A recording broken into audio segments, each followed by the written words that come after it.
الحمد لله رب العالمين الرحمن الرحيم مالك يوم الدين إياك نعبد وإياك نستعين اهدنا الصراط المستقيم صراط الذين أنعمت عليهم غير المغضوب عليهم ولا الضالين.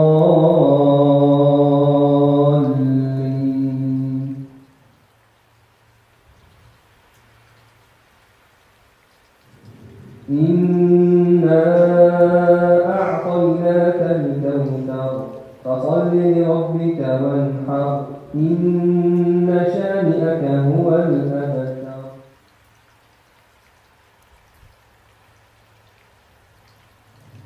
أرأيت الذي يكذب بالدين فذلك الذي يدع اليتيم ولا يحض على طعام المسكين فويل للمصلين الذين هم عن صلاتهم ساهون الذين هم يراءون ويمنعون الماعون